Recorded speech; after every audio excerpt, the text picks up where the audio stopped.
muraho cyane neza mwese.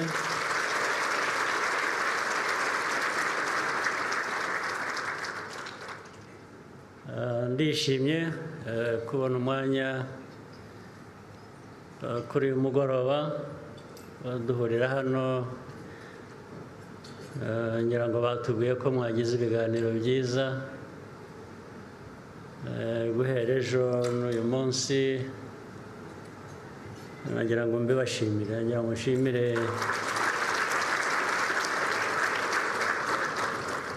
Unity Club, mwese abayigize n'abayishyigikiye, ariko cyane cyane bishingiye ku gitekerezo cyayo, igitekerezo cyubaka.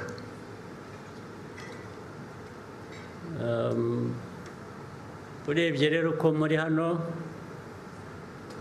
ubuyobozi bw'igihugu bwose buri hano,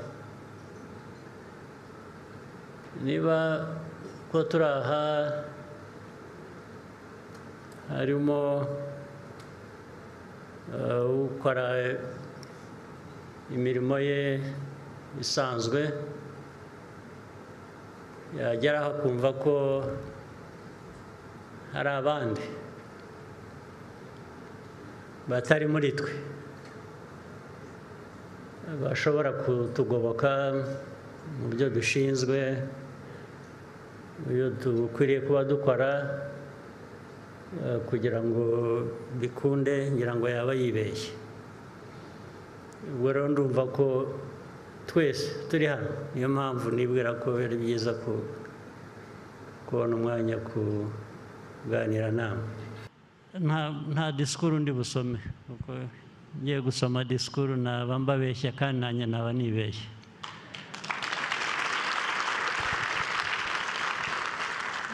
Reka tukigire ikiganiro nk'uko na mbere hose bambwiye ko mwagize ibiganiro bitandukanye guhera ejo.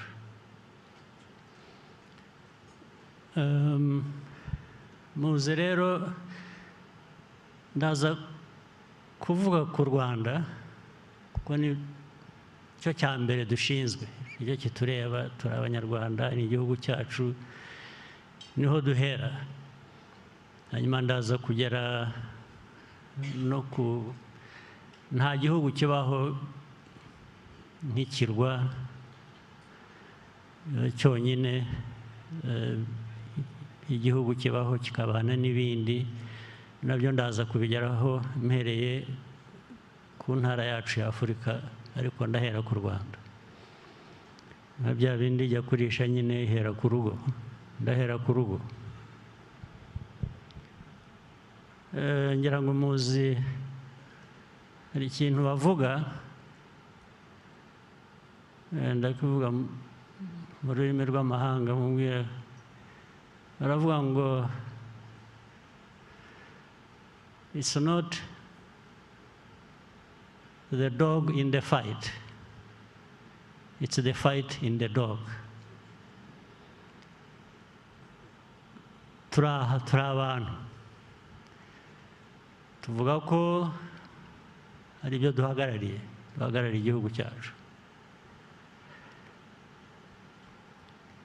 Ubwo ushatse ntabwo ari ukubatuka kuko nanjye ndimo, ubwo ushatse wavuga ngo we are the dog. Ariko what is the fight in the dog? Iki turimo ni iki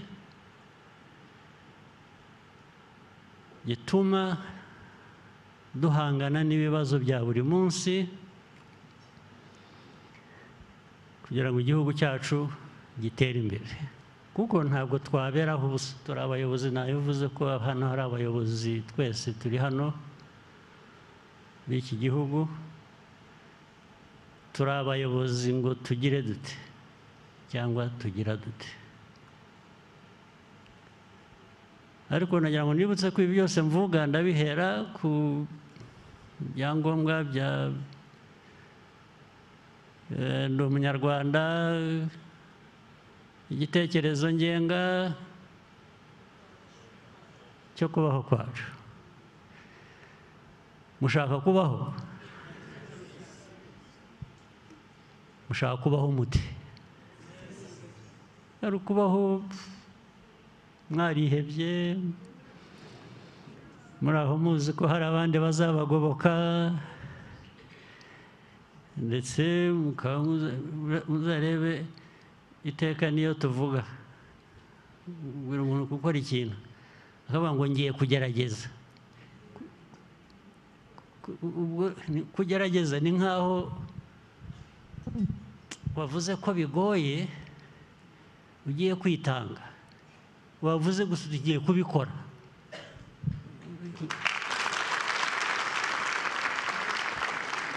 Ibyo kugerageza wenda bikaba byaza nyuma, ibintu byagoranye, ariko ntabwo wahera ugerageza, ntabwo watangira ugerageza, utangira ukora, noneho ibintu byakomera ukagerageza gushakisha uburyo ubwo ari bwo bwose bundi. Muri uku kubaho kwacu kuvugwa, uko tubayeho, hari impamvu uhitamo uko ushaka kubaho.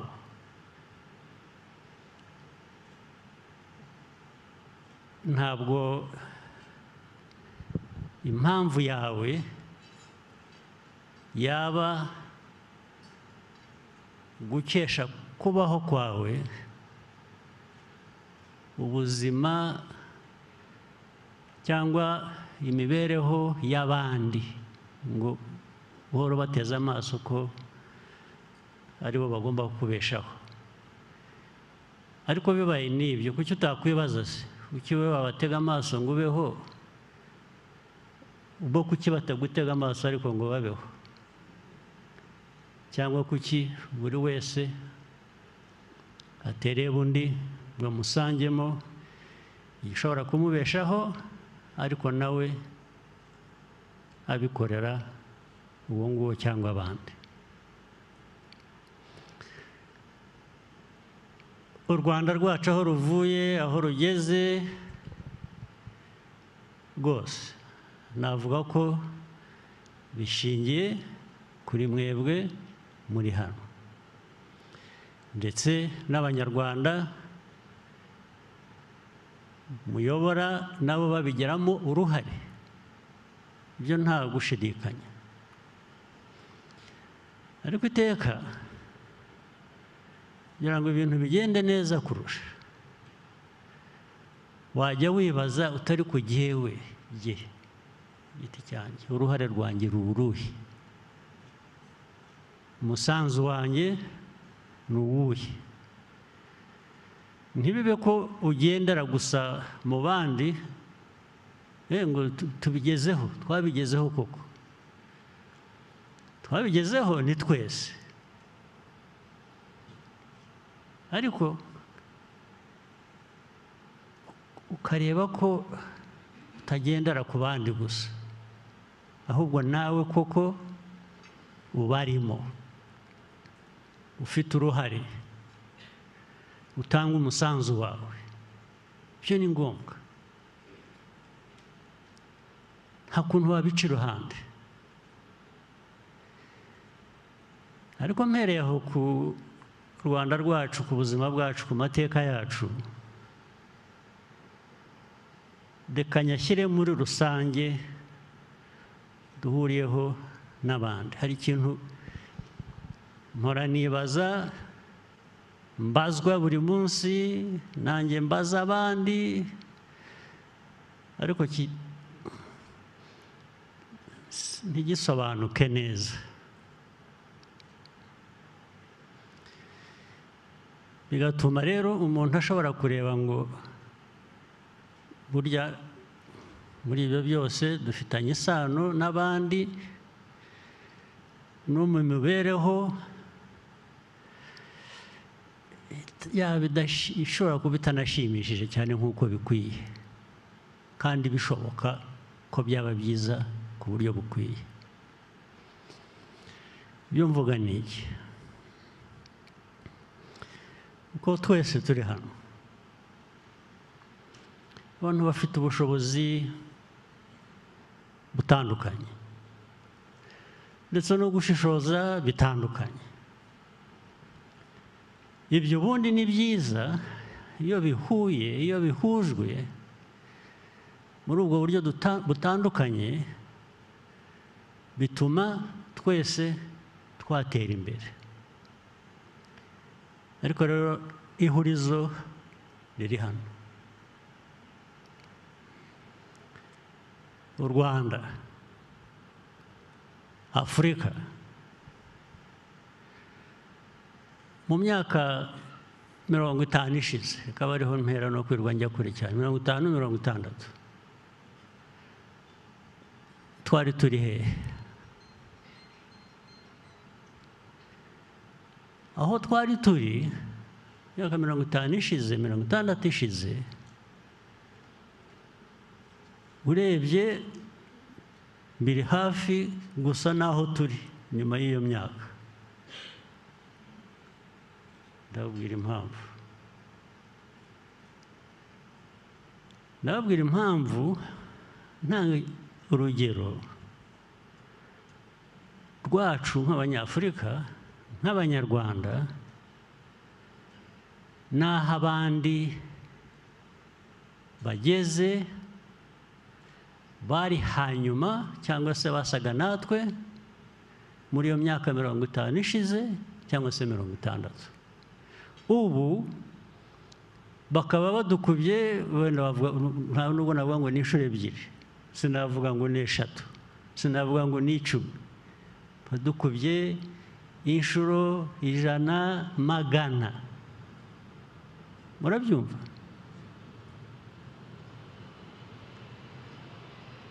Ikibazo rero, ikibazo cyacu kibikiye. Ikibazo cyacu kibikiye cyatuma abo twari kumwe, abo twari ku rugero rumwe, myaka 50 ishize, 60, batera imbere inshuro 100 zirenze twe turaho. Kandi ndetse wareba hirya no hino ugasanga ntabwo turaho gusa, ahubwo abantu baranezerewe rwose, baratekanye, ndetse wanavuga ibintu bimureba by'inenge mukaba mwabipfa, mukaba mwarwana. Kuvuga ngo niho bamwe batangira ngo racist, ngo aba ni racist. Racist akubwira ati ariko wowe wasigaye, wowe wadindijwe n'iki ko twari kumwe, ko genda aha wowe wumva ufite aho impamvu yatuma urakara ngo bakuvuze.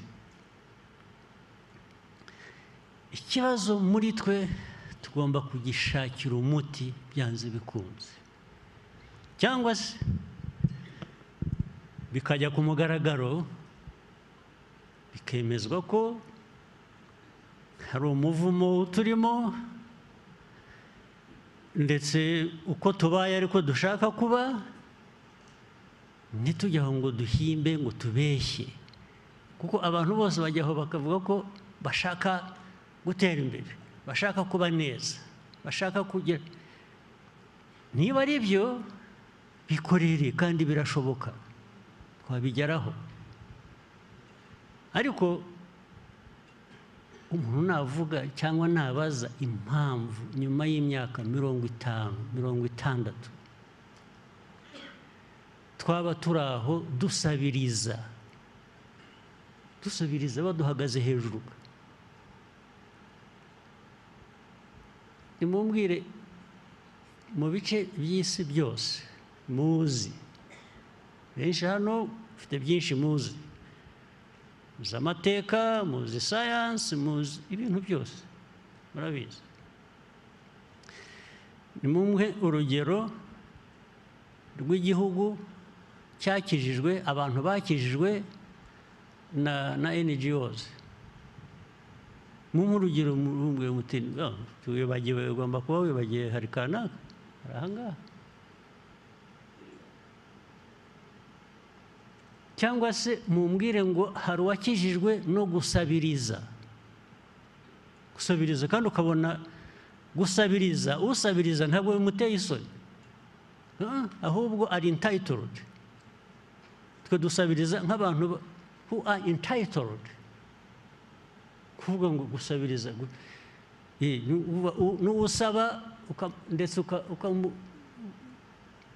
ukamureba igitsuri nkaho hari icyo agomba kukwishyura cyangwa hari impamvu agomba kuguha ibyo aguha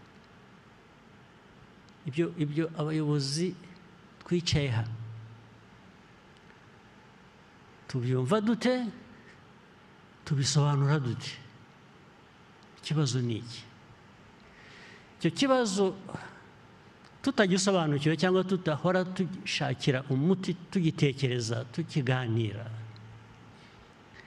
n'ibi bindi byose tuvuga cyangwa dukora cyangwa tuganira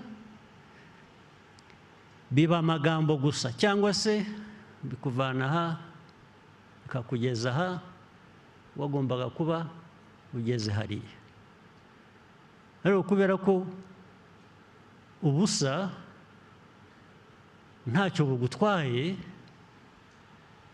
uzahora aho ngaho byanze bikunze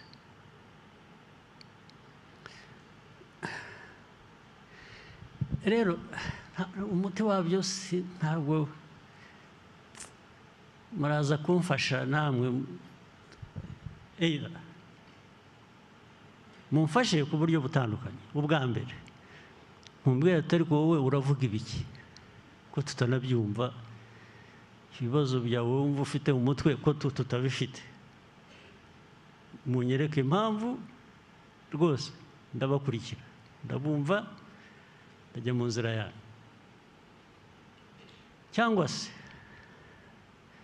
mubye mutari ko impamvu ni iyi ngiyi ariko nabwo ndaza kongera nkubaza ikindi kibazo impamvu niba muyizi ariyo ngiyo mushobora kuba muvuga yaba impamvu imyaka 50 imyaka 60 gute igahora ari impamvu buri gihe cyose utabona aho bizagarukira yashoboka gute nitutabisubiza ibi byose n'ibindi byose dusanzwe ni uguhura ni ukuganira ni ukwishima ni ukurakara ni ukubabara gusa tugahora turi muri ibyo ntidupfuye ntidukize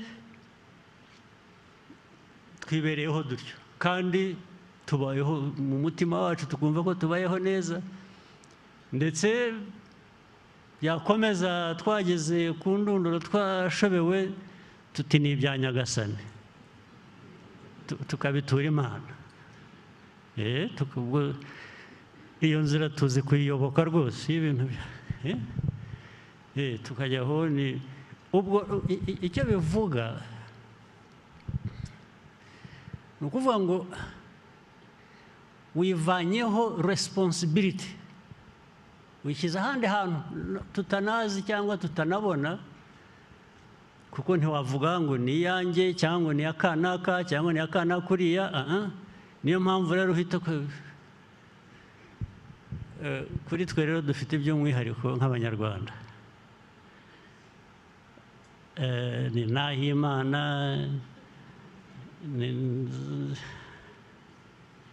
bande ni Imana parapara gusa nzabona Imana nzahima mbituye Imana bigakomeza mu mazina y'Ikinyarwanda kuri buri 17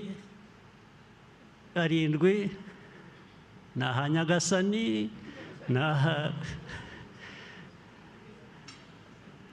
Prime Minister inshuti wanjye ari hano ni Ngirente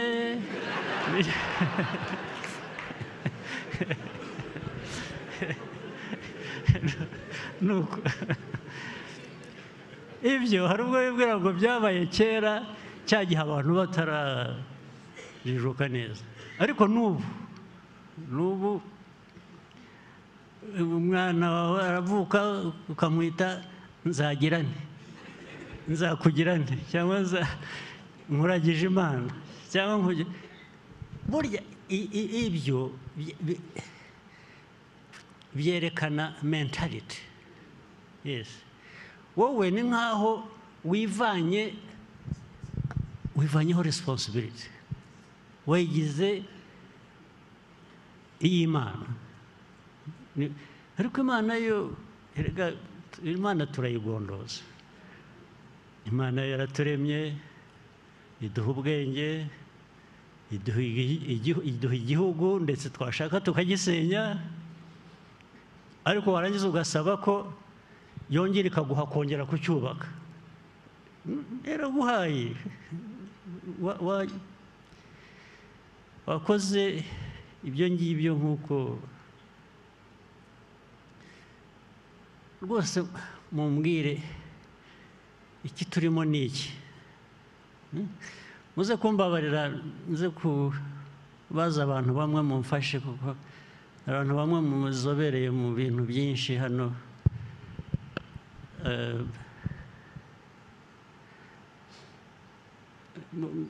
Kugira ngo tugire ikiganiro cyihuta tuze kubigira bigufi, ariko reka mpere kuri Olivier.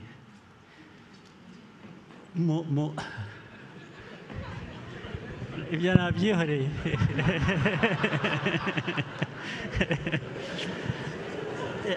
Yashatse aho abihungira, ariko ndamwihoreye.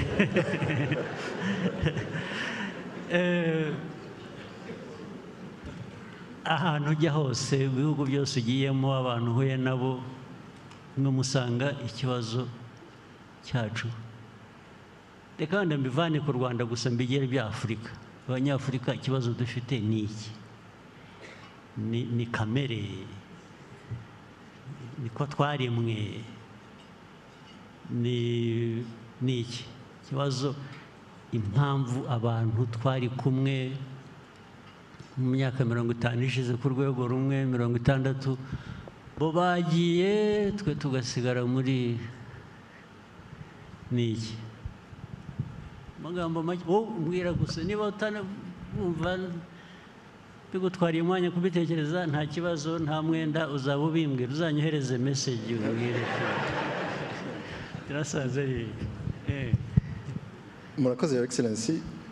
Ikibazo abanyafrika dufite ni ikibazo cy'imico mibi ijyanye n'imiyoborere, natwe tukageza aho tukumva ko ariko tumeze, ko ariko tugomba guhoraho, ku buryo niyo bakoroni baba baradusigiye ubukungu bugeze ku rugero runaka, ugasanga nyuma yaho ahubwo igihugu gitangiye kumanuka mu by'ubukungu, kuko hari ruswa, hari kutumva yuko igihugu ari icyacu, ko tugomba kwiteza imbere, ko tugomba guhora mu bukene, ku buryo ndetse hari n'ibihugu bya Afurika biba graduated bikava muri bya bihugu bikenye bya LDCs, byagiye mu cyiciro cyisumbuye, ahubwo bikajya kurobinga ibindi bihugu ngo tubyange, ngo bashaka kuguma bakennye, kuko nibazamuka bazishyura amafaranga menshi kurushaho muri UN, bazagira avantage batari bafite, avantage bari bafite bagiye kuzitakaza, ku buryo rero usanga hari ibihugu nk'ibyo ngibyo byumva ko avantage ubwo zikaba ari izihe? Avantage yuko babahera ibintu busa, babahera ibintu busa, bacuruza ku busa, ntihagire, bakumva ko ariko bagomba guhora bameze, ntihagire n'iyo pride yo kuvuga yuko no kuva mu bukene ari ikintu cyiza, kandi bagomba kubishyiraho the means yo kugira ngo badutere imbere. Ariko se nk'ibyo, hari isomo dukeneye ku muntu wese wese, ubukene, kumenya ububi bwabyo, buriya tugomba kubyigishwa, aribwo turimo. Waba urara ubusa, ukagomba kwigishwa ukuntu inzara iryana. Hari ikibazo ariko ubu kuri twe giteye ubwoba.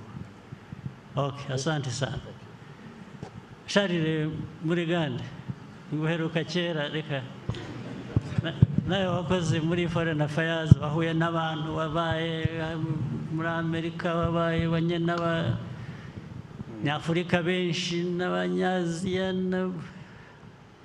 rwose akamenyetso niyo kaba ari kamwe gusa dufite iki kibazo tugishakira umuti naho ubundi karabaye ikibazo njye mbona twigeze no kukiganiraho mu kiganiro twagize ikibazo ni ubuyobozi bubi tugira abayobozi bikunda badakunda abo bayobora nicyo Olivier yavuze mu by'ukuri buri impamvu banga ko bagraduatinga ni ukugira ngo bakomeze babone ayo mafaranga basabiriza atagera kuri ba bandi b'abakene bayasabirize bayitwarire kuko ntibakunda abo bayobora mbona ari cyo kibazo gikomeye abantu ntabwo bakunda abo bayobora bajya mu buyobozi bashaka kwikiza ubundi umuyobozi nyawe arya nyuma leaders eat last ariko dufite abayobozi who eat fast kandi ntibasigaze nicyo kibazo dufite muri Afurika kinini barya fast and alone bonyine bagira uwo basigira numva icyo ari cyo kibazo gikomeye kuruta ibindi icyo ni ikibazo kirahari kirumvikana ariko ikitumvikana still nubwo nemeranya nayo rwose kubyuvuze kuki byaba kamere y'Abanyafurika y'Abanyarwanda gusa the explanation is valid yenda yumva ariko jese ndumva the uniqueness impamvu cyaba icy'Abanyafurika cyangwa icy'Abanyarwanda ntabwo ndacyumva nicyo ntekereza nkashakisha sinyumve ariko icyo byitekereze nta kibazo ibyo biragoye kubisubiza yenda twaza kubaza Leo Mutesa ugira genetics akabitubwira arahari hari ahantu yicaye hariya nagerageze ahora yiga genetics ashobora kugira icyo atubwiraho aka kantu ka genetics gashobora kuba karimo wakoze your excellency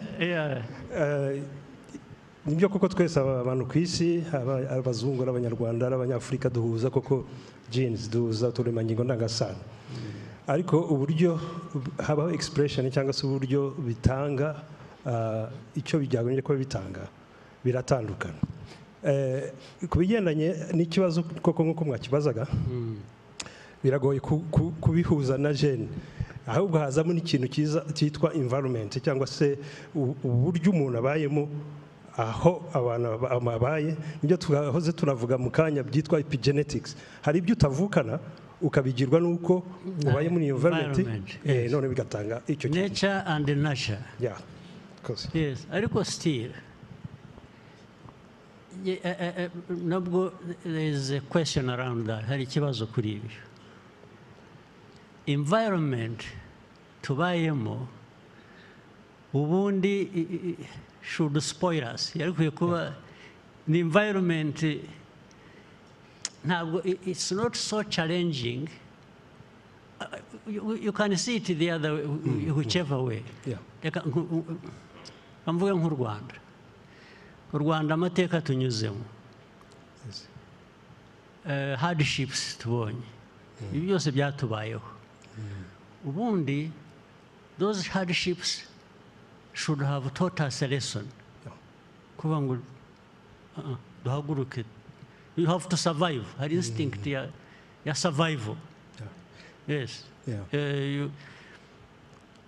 that does not apply to us then actually hari environment nziza nayo tuba dukwiye kuba twa-exploiting ahubwo nabwo ikatuma twagira icyo dukora kuba dufite imvura ibonekeraho turagera no gushakisha irrigation cyangwa ibiki byo nabyo birakenewe ariko bizaza hanyuma imvura irahari ihagije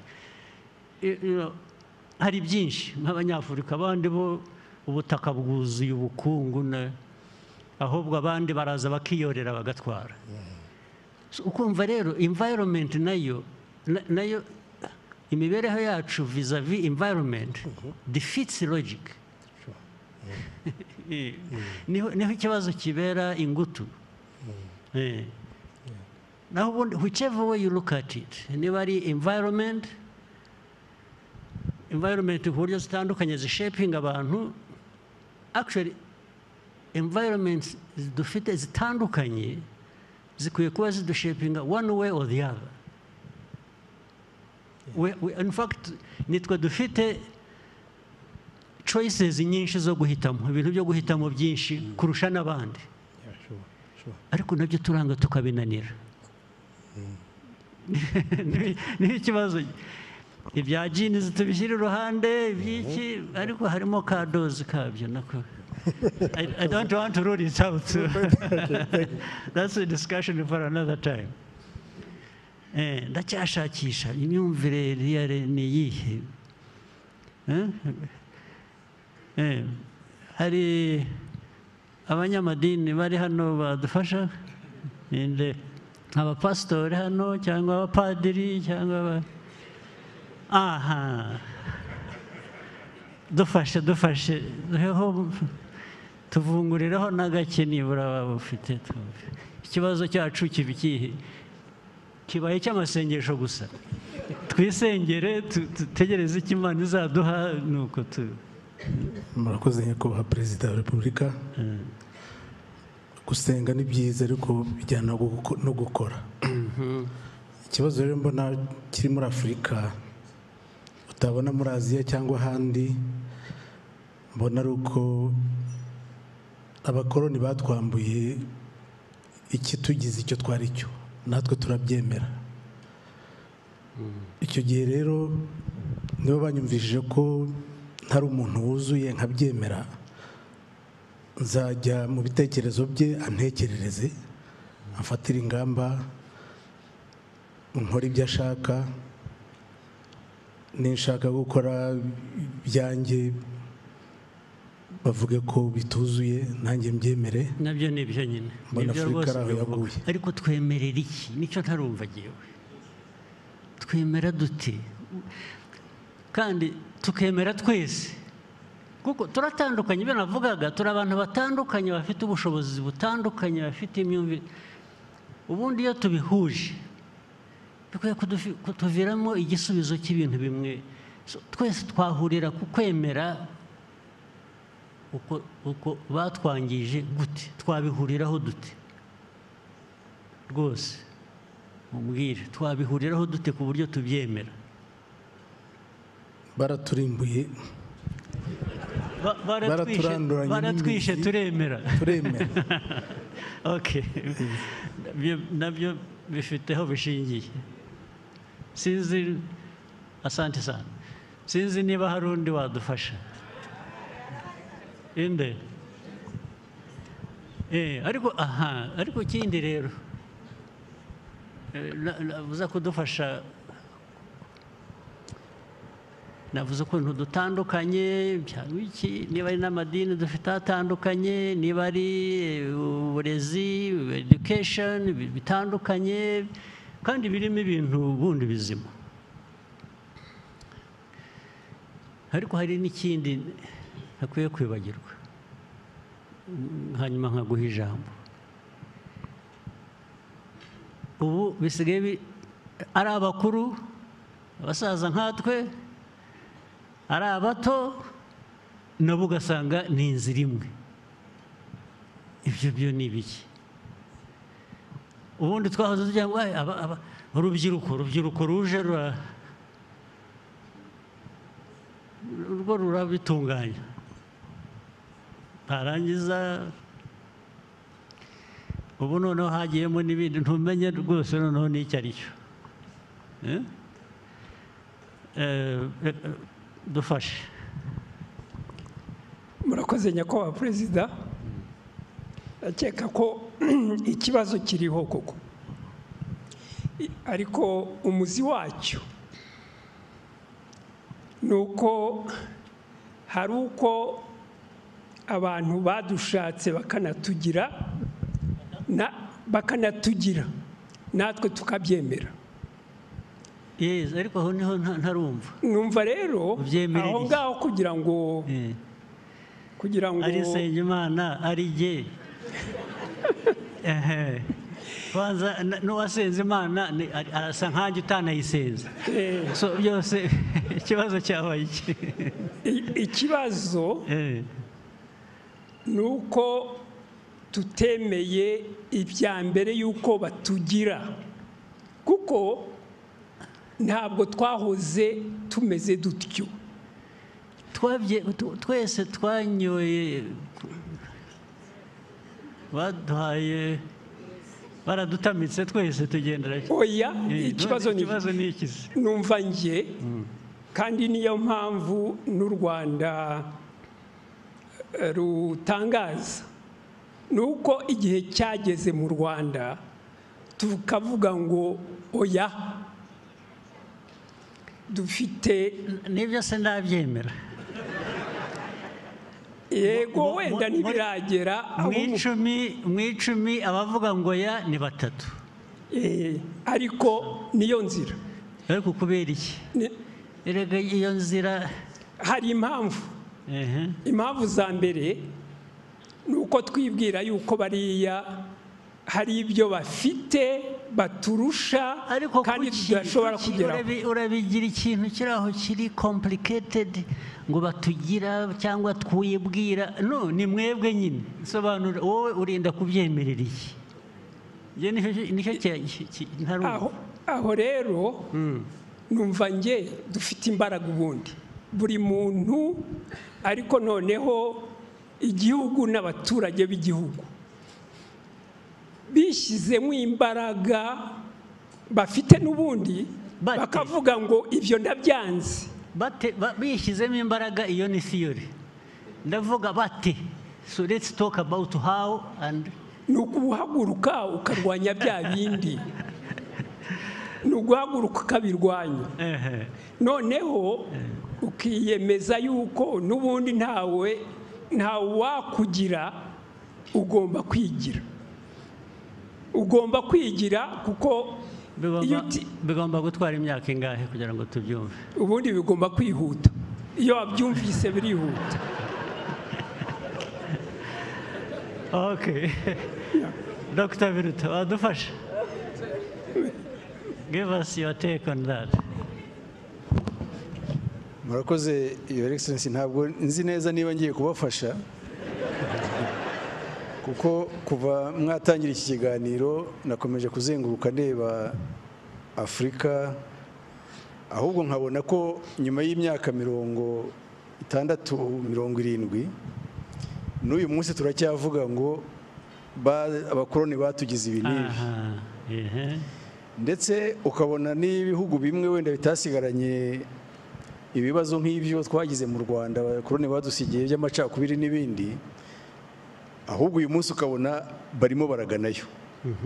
Barimo barajyayo rwose. Ingero ni nyinshi, ntabwo za vuba aha ngaha, ntabwo nakwirirwa mvuga ibihugu aha ngaha, wenda twagarukira ku Rwanda. Ariko urabona ibihugu 1, 2, 3 bigenda bigana muri za nzira zo gusenya n'ibyo bari bamaze kugeraho, n'ibyo bagombye kuba barubakiyeho mu myaka 60, 70. Ibiriya bya environment Dr. Mutesa yavugaga nabyo ntabwo bifata, kubera ko ibindi bihugu byanyuze mu nzira cyangwa se byari bikennye nk'ibyacu nk'uko mwabivugaga, nabyo byari bifite environment yabyo igomba kuba itari inoroshye, ariko byabivuyemo bigera aho byigeze. Ikibazo gikomeye rero mbona ni imyumvire dufite, tugomba guhindura, tukumva ko niba tuvuga igihugu ni icyacu, nta n'undi ufite responsibility yo kuzakemura ibibazo byacyo, ni twebwe. Ikindi cya kabiri, abandi inzira banyuzemo turanayizi, ubu ngubu hari byinshi tutagomba guhimba, ariko icyo kintu cyo kwiyumvisha ko ibibazo dufite nitwe tugomba kubikemura, ibihugu tuvuga ni ibyacu, u Rwanda ni urwacu, kandi tukifitemo ubushobozi rwo kuba twaruvanaho turi uyu munsi tukarugeza ahandi aho twifuza. ngira ngo inzira yo twarayitangiye, wenda ntitwihuta nk'uko bikwiye, ariko ngira ngo tugomba kwiyemeza. ahari wenda nihagira ibihugu kimwe bibiri bitangira kugana iyo nzira, wenda bizakurura n'ibindi bizi. ariko ikibazo si uko twaremwe, ikibazo si environment tubamo, ahubwo wenda yaba ituma iroroshye ku buryo itatwihutisha gukemura ibibazo. ikibazo ni twebwe, ni imyumvire, ntabwo tuzakomeza. muri make ni amayobera. turacyashakisha, ntabwo turabyumva. asante. ariko reka kuvuga ubuyobozi nibyo, abayobozi nyine inshingano bafite ni uguhora bashakisha uko ayo mayobera yagenda asobanuka akagira ikivamo. ariko dufite ikintu ndaza kubabwiramo sitori zimwe na zimwe, nubwo turi benshi cyane, ariko ngira ngo biraguma hano, wenda ntibizajya bijya hanze.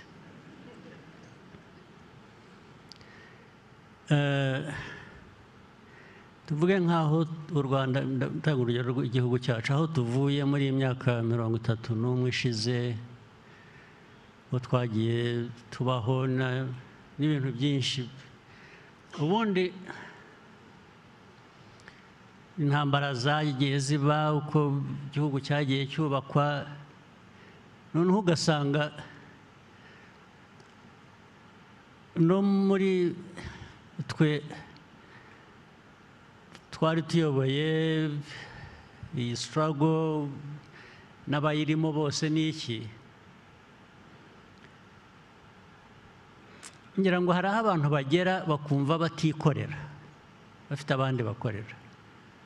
aza kubaha urugero bifatanye, buriya kwiyima kuba wowe no kwigenera ibyo ukwiye kubukora ntabwo ari iby'abakoroni gusa, ahubwo abakoroni bakoresha bamwe muri twe nabo kuba ari bo bayoborera abandi, ibyo kudutegekesha abandi cyangwa ibyanyu kudutegeka zero.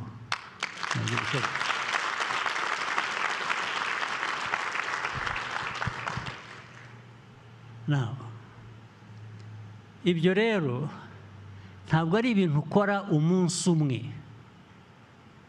ngo ubundi wibagirwe cyangwa bigomba kujya mu buzima bwacu, mu mibereho yacu, uko dukora ibyo tugomba gukora. ntabwo ari ibyo kwibagirwa, ntabwo bavuga ngo nari nibagiwe. naho iyo utagiriye umuntu nabi, iyo nta kosa wakoze, iyo nta icyo ugomba wowe kwishinja, ugomba kuyoboka undi muntu cyangwa gutegekwa n'undi muntu, kibiki. iyo udafite rero uwo mutima wibaza,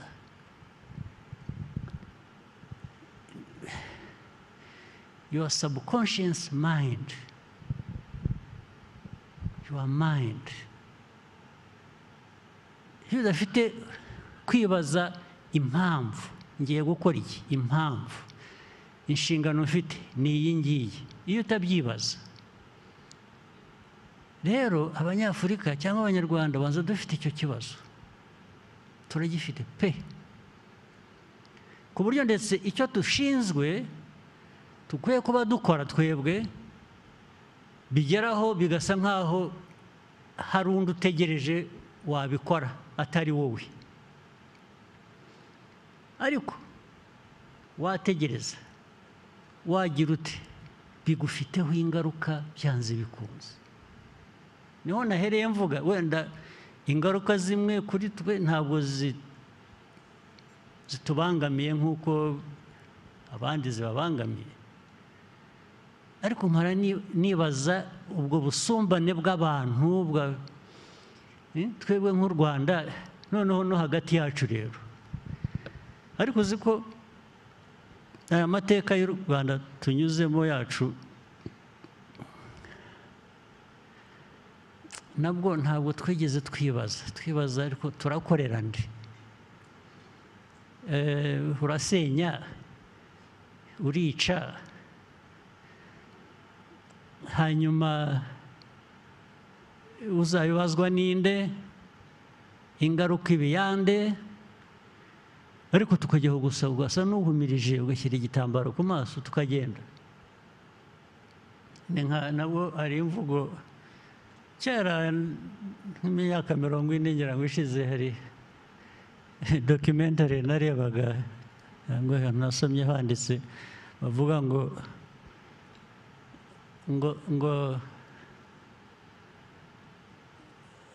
don't worry about where you are going so long as you are on the way. Urabyumva? Ubu rero natwe we are on the way, but but where we are going tuzaba tubimenya. I mean, do you really want us to be like that? Mwumva abantu bakwiye kubaho baryo. Ubu twarihebye kugera aho ushobora kuvuga ngo reka tubeho uko tubayeho sakindi zawe byari ikindi koko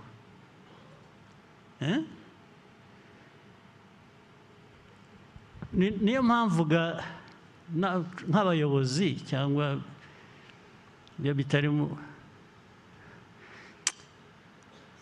ugasanga society igiye mu tuntu turi trivial utuntu ninde uriya ninde yavuze iki yamvuze iki bikajya muri ibyo bikajya no mu system bikajya no mu miyoborere bikajya aho kujya ku substance ishikaba yamvuze yanyifurije nabi yagize atya ibintu byose tukabisoma.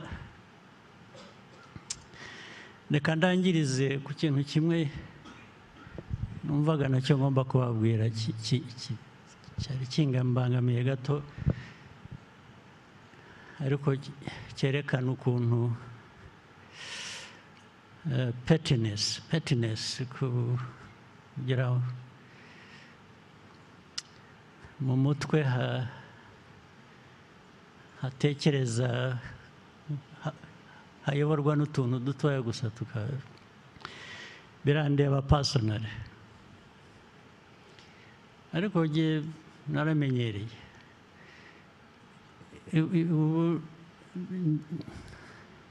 ndi immune ku mijugujugu immune mu kinyarwanda biruta n'iki kuba immune kuba immune akingiwe kera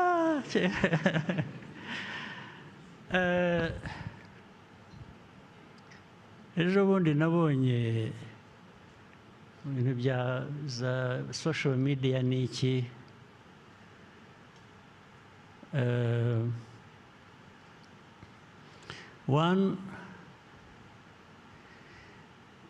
nabonye bavuga ko yewe ntegura umukobwa wanjye kuzayobora igihugu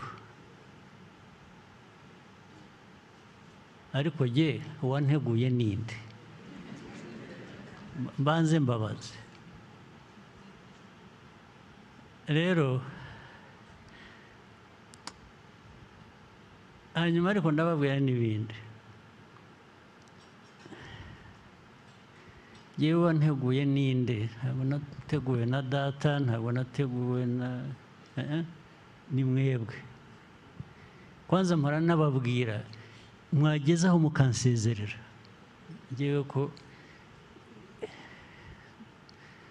nanjye ariko singiye kuvuga ngo nanjye nkaba nkamwe oya ntabwo nzaba nkamwe ndabyanze rwose ibyo ngibyo ntabwo nzaba nkamwe nzabaho uko ndiho uko nshaka ni kuba kubi kube kubi ni kuba kwiza, ubwo nibiba bibi nzabyishyura, niba byiza nzabyishyura. So ibyo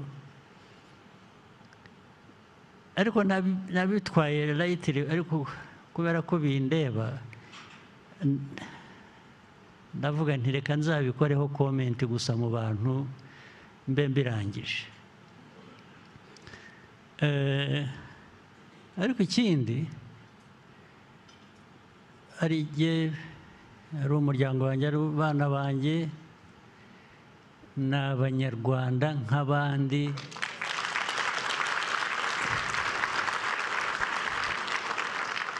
bazabeho uko abanyarwanda babayeho, babeho uko babayeho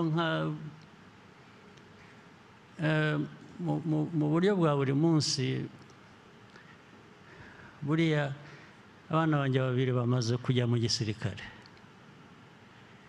nashatse ko bajyamo ari batatu kuko bafite ari abahungu, ariko umwe arananira avuga ko atabishaka. Bombi narabegereye ndabinginga, nabwo ariko mwebwe shaho, ariko impamvu nayo nayibabwiraga.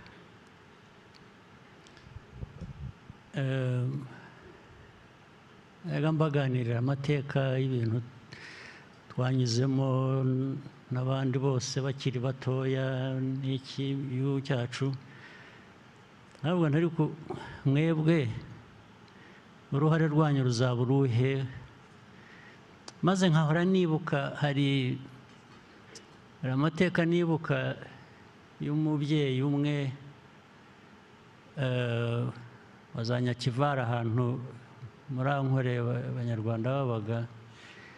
Umusaza yohereje abana be 4 baza ku rugamba, bose bagwa ku rugamba.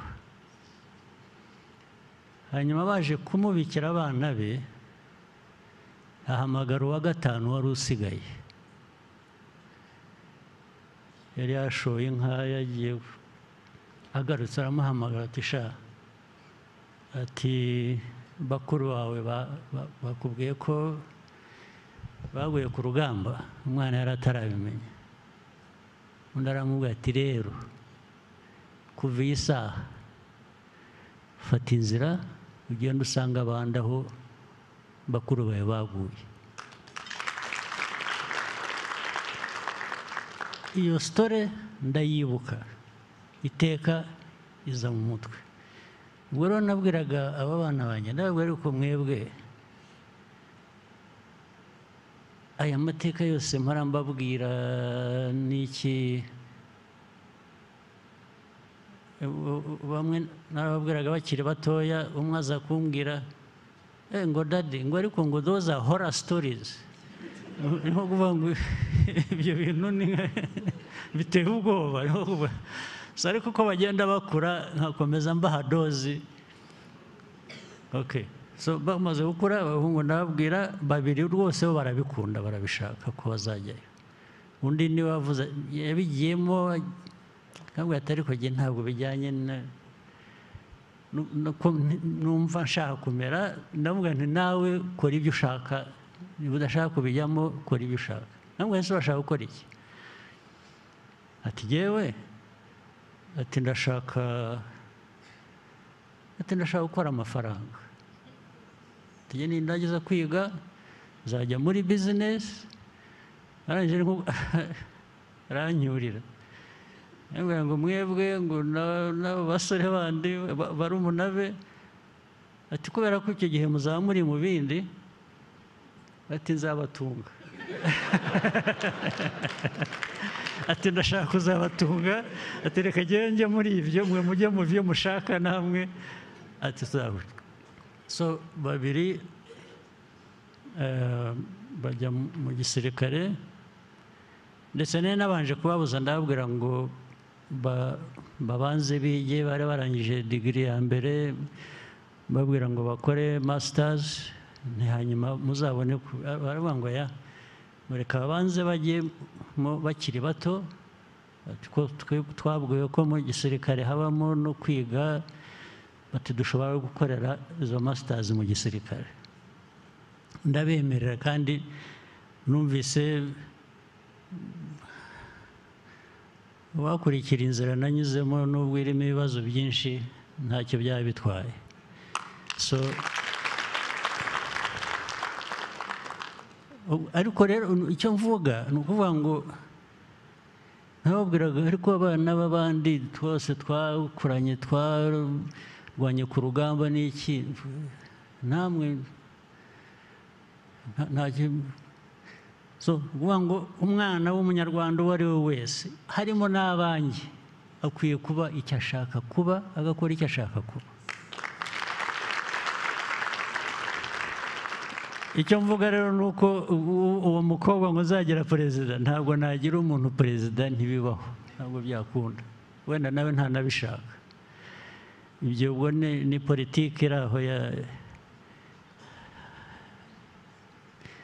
ikwiye kujya muri puberi gusa nta handi yajya so nagira ngo ngende soza mbabwira ko dukwiye kuba dufite politiki ifite purpose ifite vision ifite commitment ariko n'abantu batubonamo natwe tubonanamo nka kureba nkabonamo ukandeba ukayimbonamo bikareka byo kuba kubeshyana ntaho bigera intambara zindi za buri munsi ndizera ko Nduhungirehe yaba yazibabwiye ibya Kongo hakurya aha n'iby'iki ntabwo wabibanyuriyemo hari icyo utavuze nababwira hari icyo wumva wasize inyuma nabanyuriramo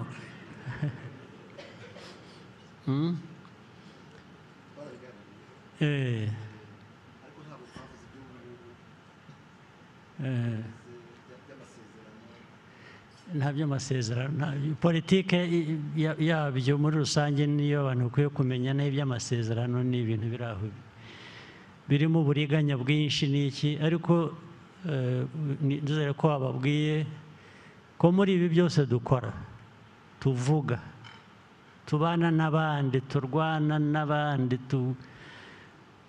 twaciye umurongo kera uvuga ngo igihungabanya u Rwanda cyo ntabwo twakihanganira